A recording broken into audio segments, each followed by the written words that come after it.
Pemirsa, cuaca ekstrim mengguyur ruas tol Cipali, Majalengka, Jawa Barat saat arus mudik libur Natal dan Tahun Baru. Tidak ada korban jiwa dalam musibah ini, namun cuaca ekstrim membahayakan keselamatan pengguna tol.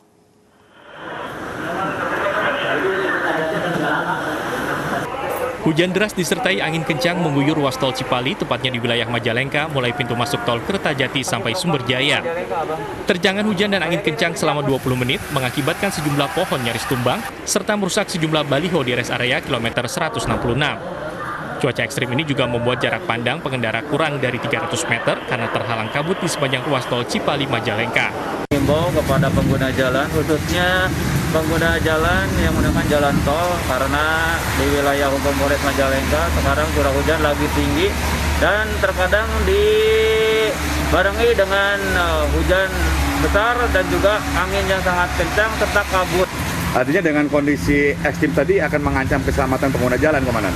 Mungkin karena cuaca ekstrim seperti sekarang, hujan yang sangat deras, diperlukan kehati-hatian para pengguna jalan karena ya memang cuacanya sangat ekstrim.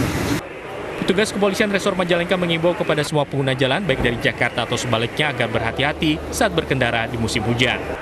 Dari Majalengka, Jawa Barat, Muhammad Zaini Johadi, iNews melaporkan. Dua rumah di kawasan padat penduduk di daerah Banuaran, Kota Padang ludes terbakar. Diduga kebakaran dipicu hubungan pendek arus listrik.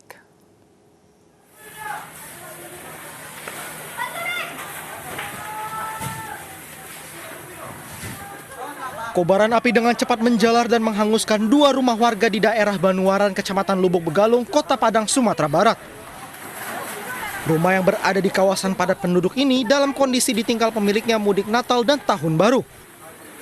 Sejumlah warga setempat berusaha memadamkan api dengan alat seadanya. Sebanyak 6 unit mobil pemadam kebakaran dikerahkan ke lokasi.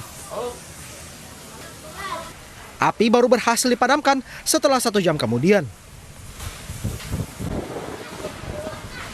Akibat kebakaran ini sebanyak 2 rumah ludes terbakar.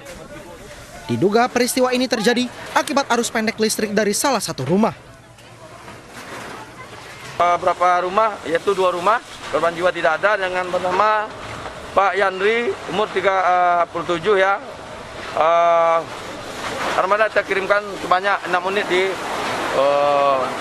Banuaran dan 2 unit di Bungo Pasang. Melangkah Natal dan Tahun Baru, semua orang banyak meninggalkan rumah sekarang. Makanya kita ekstra hati-hati dalam ini. Kita mengimbau kepada masyarakat. Kami himbau lagi kepada masyarakat, sesuai instruksi pimpinan, bagi yang meninggalkan rumah atau mudik, seyogianya harus mematikan arus listrik. Tidak ada korban jiwa dalam peristiwa ini, namun ditaksir kerugian mencapai ratusan juta rupiah. Dari Padang, Sumatera Barat, Budi Sunandar, iNews melaporkan.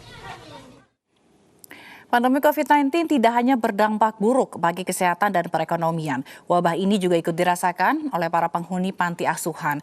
Mereka mengalami kesulitan karena berkurangnya donasi dari donatur tetap yang selama ini memberi dukungan terhadap kehidupan bagi para penghuni panti.